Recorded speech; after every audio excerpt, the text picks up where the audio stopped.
Mesdames et messieurs, bienvenue au rendez-vous de la promotion de la nutrition. C'est une toute nouvelle émission initiée par l'Agence nationale de l'alimentation et de la nutrition, ANAN. Alors, quel est son objectif? Nous allons ici sensibiliser tout un chacun de nous, même moi également, j'en aurai assez à apprendre. Nous allons également nous éduquer, mais surtout promouvoir les bonnes pratiques nutritionnelles adaptées aux différentes cibles de la société, aux différentes cibles de la population. Et le tout premier numéro, mesdames et messieurs, reçoit pour vous Jérôme Sosa. Il est nutritionniste, mais au sein de l'ANAN, l'Agence nationale de l'alimentation et de la nutrition, quel est le rôle qu'il joue précisément? Monsieur Sosa, merci d'être là. Bonjour. Bonjour, madame la journaliste. Merci. On m'appelle Charles Jérôme Sosa. Oui. Je suis le directeur de la nutrition à l'Agence nationale de l'alimentation et de la nutrition du Bénin. Parfait. Alors, mesdames et messieurs, installez-vous confortablement. Nous allons parler avec lui de la portée des 1000 premiers jours de l'enfant. Avec lui, vous aurez toutes les informations sur la thématique. Alors, professeur, lorsqu'on parle des 1000 premiers jours de l'enfant, qu'est-ce qu'on y met concrètement? Merci. Les 1000 premiers jours de l'enfant, c'est la période qui va de la grossesse incluant la naissance jusqu'à l'âge de 2 ans de l'enfant, c'est-à-dire la période qui va de la conception jusqu'au 2e anniversaire de l'enfant. C'est une période au cours de laquelle tout se passe chez l'enfant et chez la mère, comme on le dit souvent, comme la période de la fondation en réalité. D'accord, un peu comme si on veut C'est le construire une début maison. de la vie. Okay. C'est le début de la vie, c'est la fondation. Et si ce n'est pas bien mis en place, tout ce qu'on y met après ne peut pas tenir. Durant cette période, l'enfant se développe à un rythme très élevé. C'est durant cette période-là que la croissance de l'enfant est très élevée. Et tout se met en place. Et 80% des connexions neuronales qui vont permettre à l'enfant de communiquer, de comprendre, d'interagir avec la société, 80% de ces phénomènes-là se mettent en place durant cette période-là. Vous comprenez aisément que si c'est mal parti pour l'enfant, le reste de sa vie va en souffrir. S'il en est ainsi, quels sont les impacts d'une bonne nutrition, parce qu'on parle de la nutrition dans cette émission, d'une bonne nutrition durant cette période du développement de l'enfant? Vous comprenez que l'enfant qui se développe à partir des cellules invisibles au début de la grossesse jusqu'à devenir un bébé qui va naître et avoir l'âge de 2 ans, tout ce dont il a besoin, la matière, ça provient de la nutrition, de l'alimentation. C'est ce que la mère mange qui va produire, qui va former l'enfant. Et quand l'enfant naît, c'est l'allaitement maternel qui va le nourrir pendant les 6 premiers mois. Et après les 6 premiers mois, il va compléter ça avec de la nourriture. Donc tout provient de la nourriture. C'est démontré scientifiquement que lorsque, durant cette période, l'alimentation n'est pas au beau fixe, l'enfant est malnutri, cela crée des dommages irréversibles. Les organes qui sont mal formés, les connexions neuronales qui ne sont pas suffisamment faites feront que l'enfant va souffrir non seulement par rapport à sa croissance, mais par rapport à son potentiel cognitif, mental, c'est-à-dire l'intelligence, par rapport à sa possibilité de comprendre les choses, même pour sa formation, son éducation, autant d'éléments qui font que si ce départ-là est mal fait, ça compromet la vie entière de l'enfant. De l'enfant. À vous entendre, les parents se disent, mais c'est sérieux, qu'est-ce qu'il faut faire concrètement, de façon pratique?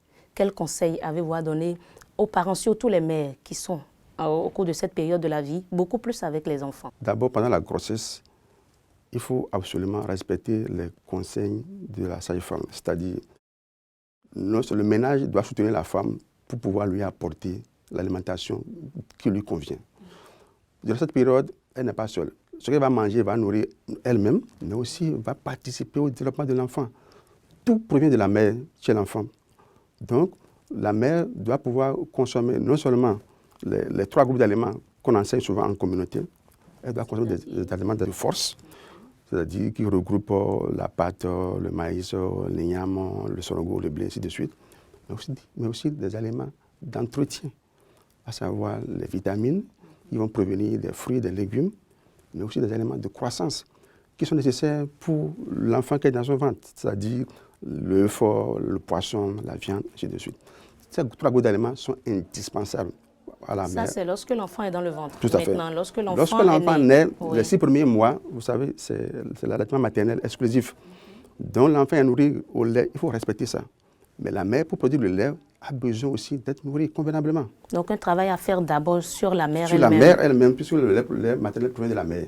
Elle-même doit être nourrie convenablement. Et à travers les 3 groupes déjà évoqués, il faut absolument que cela soit respecté. Et après 6 mois, le lait maternel ne suffisant plus, l'enfant doit pouvoir avoir un complément d'aliments à partir, par exemple, des bouillies de farine enrichies avec la farine de moringa, ainsi de suite. Ces éléments-là sont aussi nécessaires pour conduire l'enfant jusqu'à l'âge de 2 ans, pour que, durant cette période, l'enfant ne souffre pas de malnutrition, qui est préjudiciable à son développement futur. D'accord. Alors, mesdames et messieurs, voilà quelques idées très simples, quelques astuces, hein, des éléments de force, des éléments d'entretien et des éléments de croissance. Tout ça réuni arrive à permettre à la femme de donner l'alimentation qu'il faut à son enfant pour que l'enfant puisse bien grandir. Nous allons marquer une courte pause, le temps de revenir sur le plateau pour la dernière partie. Et là, on va parler beaucoup plus des actions que mène l'ANAN pour accompagner les dames au cours de cette période de la vie.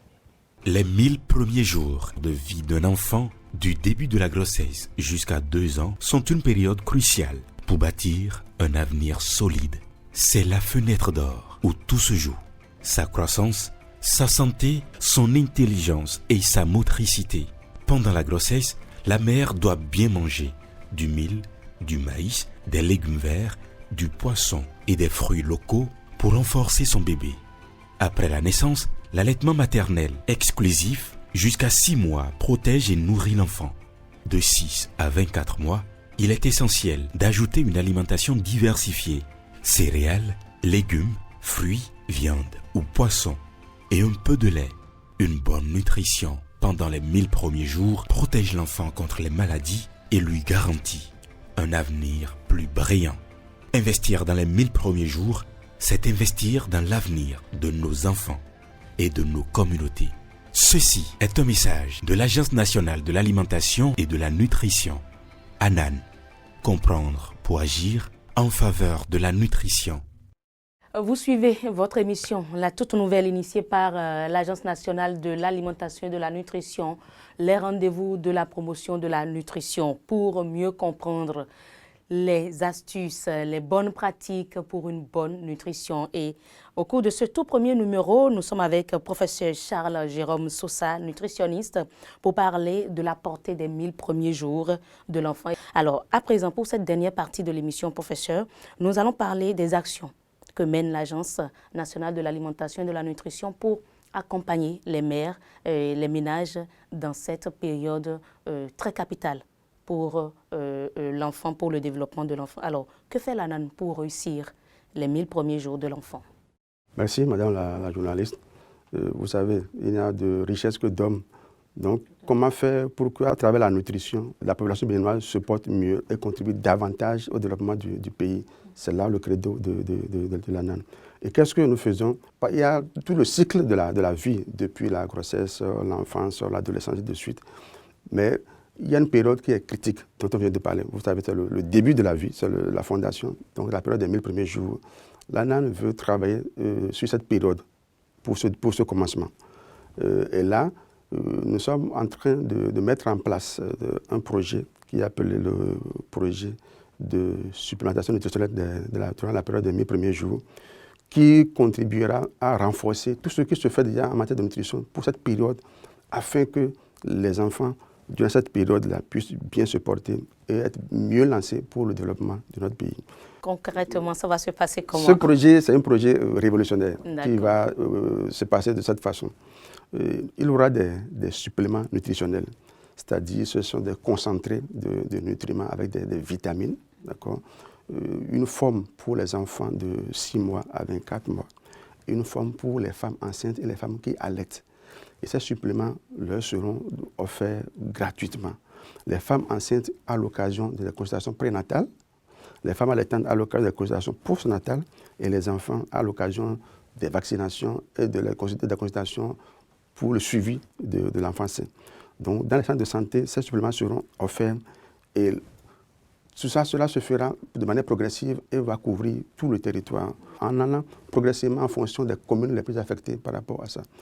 Donc, ces suppléments qui sont des concentrés de vitamines, de nutriments, qui sont utiles à la croissance de l'enfant pendant qu'il est encore dans le ventre de sa mère, est utile pour la croissance de l'enfant de 0 à 6 mois. Donc, la mère, la tante qui prend ça, va pouvoir nourrir son enfant à travers le lait maternel. Et l'enfant de 6 mois à 2 ans prendra ça directement aussi. Et ce projet lancé en novembre, précisément le 12 novembre 2024, a connu d'abord une phase pilote. Tout à fait. Est-ce que c'était un succès? Étant donné que c'est la première fois qu'on fait ce genre de projet dans notre sous-région, pour cette envergure, nous avons fait d'abord un travail pilote, c'est-à-dire une expérimentation, pour voir est-ce que ces concentrés de vitamines, comment est-ce que sera accepté par la population, comment est-ce que les agents de santé vont pouvoir travailler par rapport à ça, et la communauté aussi, comment est-ce qu'elle va réagir par rapport à ça. Donc l'expérience a commencé depuis mai 2024 et les constats sont bons. L'enquête communautaire a montré que les suppléments sont bien acceptés par la communauté. L'enquête aussi a montré que les femmes enceintes qui l'ont consommé l'ont bien apprécié à travers le déroulement de leur grossesse et à travers la santé des enfants qui sont nés. Alors, à long terme, quel sera l'impact de ce programme sur la santé des enfants et sur le développement du pays? Je vais partir de ce qu'on appelle l'indice de développement humain. C'est un indice composite qui permet de savoir quelle sera la contribution de la génération actuelle au développement d'un pays. Donc, si on prend les enfants du Bénin aujourd'hui, cet indice est à 0,42. Ça veut dire que les enfants aujourd'hui qui sont au Bénin, à l'âge adulte, ils vont contribuer au développement du pays que pour 42%. Ça veut dire quoi? Ça veut dire que 58% sont pratiquement perdus du fait qu'ils ont eu des problèmes de santé, des problèmes de malnutrition dans l'enfance. Cela veut dire que ce qu'on veut faire aujourd'hui va contribuer à inverser la tendance. D'autres pays aujourd'hui, le Japon, la France, sont à un indice de place de 82. Donc nous sommes vraiment en retard parce que si nous voulons contribuer au développement de notre pays, c'est maintenant qu'il faut commencer. Et la NAN s'investit à pouvoir jouer sa partition pour qu'au plan de la santé, tout se passe bien pour la nouvelle génération qui, dans 20 ans, aura géré ce pays-là. Donc l'impact, c'est que les enfants, il y aura moins de malnutrition chez les enfants de 0 à 2 ans. Donc cette génération qui ira aussi au niveau de l'école sera aidée par les cantines scolaires. D'autres projets à l'adolescence vont les suivre pour que demain, on ait des adultes qui se portent bien, mais qui contribuent réellement au développement. Alors, professeur, quelles recommandations faites-vous aux parents pour garantir au cours de cette période une alimentation optimale? Les suppléments nutritionnels, à eux seuls, ne vont pas faire de la magie du miracle. Ça va reposer toujours sur ce qu'on consomme et le renforcer. On a déjà parlé par rapport à la femme enceinte. Respecter les recommandations des sages-femmes.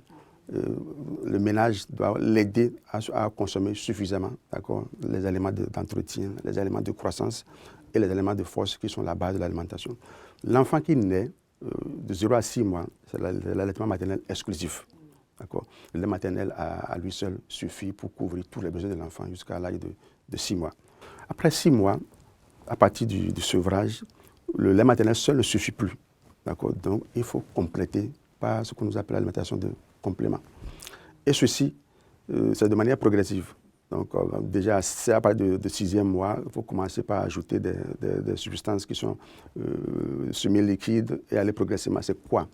Habituellement, dans nos communautés, ce qui est simple à faire, ce sont les bouillies enrichies, à partir du soja, du maïs, du arachide, et qu'on mélange pour faire la farine. Ceci peut se vendre aussi, on peut acheter directement, comme on peut le fabriquer soi-même. Et cette bouillie-là, qu'on va donner à l'enfant, en plus de lait maternel, qui doit être maintenu jusqu'à l'âge de 2 ans. Donc l'enfant, à partir de 6 mois, 7 mois, 8 mois, on lui donne cette bouillie complémentaire. Et à partir de 9-10 mois, l'enfant va commencer par toucher aussi au plat familial, qui doit aussi être constitué des 3 groupes d'aliments dont nous avons parlé. Finalement, les 3 groupes d'aliments doivent suivre l'enfant depuis la grossesse jusqu'à l'âge adulte. C'est pour tout le monde. Des fois, il y a des femmes qui donnent seulement l'emploi d'amidon, c'est-à-dire la farine de maïs qui est bouillie, avec laquelle on fait la pâte. À ce niveau, on prend, on donne une structure dedans, on donne à l'enfant. Non, c'est nettement insuffisant. Il n'y a que l'élément de force. Il manque les éléments d'entretien et les éléments de croissance qui sont indispensables pour l'enfant. Vous vous rappelez un peu à l'école, lorsqu'on va en classe, on sort à 10 heures, ce que le maître fait, c'est le calcul mental. 3 fois 4 plus 5 divisé par 10, monter les adroites. Vous vous rappelez un peu, il y a certains qu'on frappait tout le temps. C'est la nostalgie. On frappait tout le temps, on avait l'impression que c'est des gens qui ne veulent pas travailler. Mais en réalité, c'est déjà le bas âge. Les connexions neuronales sont insuffisantes. Il ne peut pas être intelligent, il ne peut pas comprendre davantage. Donc, c'est tout cela. On fait remédier à tout cela de manière progressive dans notre pays. Quand on vous écoute, tout porte à croire que d'ici 5-10 ans, le Bénin ne va compter que des enfants très intelligents. C'est un projet révolutionnaire. N'est-ce pas? Je vous assure. Merci beaucoup. Merci à vous, mesdames et messieurs, pour l'attention. C'est votre nouvelle émission initiée par l'Agence nationale de l'alimentation et de la nutrition. Les rendez-vous de la promotion de la nutrition. D'ici quelques jours, vous nous suivrez encore pour un autre numéro. D'ici là, portez-vous très bien.